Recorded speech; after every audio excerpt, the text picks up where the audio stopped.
सोच सकते हैं कि एक मुल्क जिसके छोटे-छोटे बच्चे इस तरह की सोच रखते हों, वो मुल्क फिर तरक्की क्यों ना करे?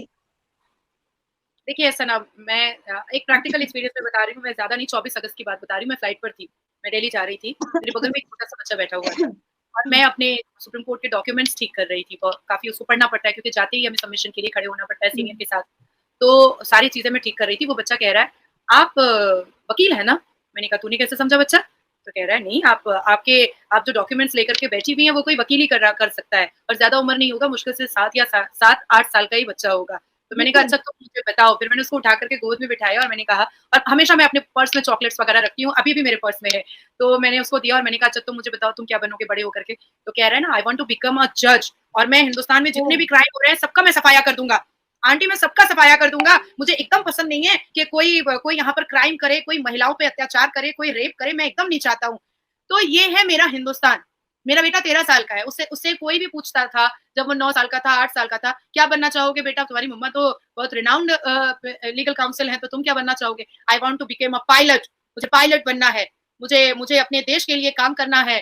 तो ये हिंदुस्तान के बच्चों में जन्म से पाया जाता है। हमारे हुँ, हिंदुस्तान में लड़की हो या लड़का हो, उसे इस बारे में नहीं बताया जाता है कि तुम्हारा शादी होगा, तुम शादी करोगी, तुम्हारा घर बसेगा। हमें इस बारे में बताया जाता है कि डिग्री बेटा पहले कंप्लीट करनी है, शादी तो होनी ही है, बच्चा तो होना ही है। ये सारी चीज़ें तो रखी हुई हैं, ये तो आप 40 साल की उम्र में भी करोगे तो हो जाएगा। पर एक बार वक़्त निकल गया तो आपके हाथ में डिग्री नहीं आने वाली है। तो पहले फ़ोकस आप अपनी पढ़ाई पर करें और ये बाकी की जो चीज़ें हैं, वो बाद में होती रहेंगी। तो ये दिस इज़ आवर कल्चर, सही। दिस इज़ आवर अब अगर कल्चर। हम अपने बच्चों की बात करें, तो मैम हमने तो अपने बच्चों के दिमागों में इतनी नेगेटिविटी डाल दी हुई है, छोटे-छोटे बच्चे मैं जब रोड पर उनसे बात करती हूँ, इंडिया का नाम सुनते ही पहला जुमला उनके मुँह से ही निकलता है दुश्मन मुल्क है, मार देंगे, काट चंद्रयान-3 की सफलता के बाद इसरो ने अब अपना कदम सूर्य की तरफ बढ़ा दिया है। अब इसरो आदित्य L1 इस सूर्य की तरफ अपना लॉन्च करने वाला है, जिससे कि पाकिस्तानियों को और खफा हो गए हैं। पाकिस्तानी ये सोच रहे हैं कि इंडिया और कितना आगे बढ़ेगा। अभी तो इंडिया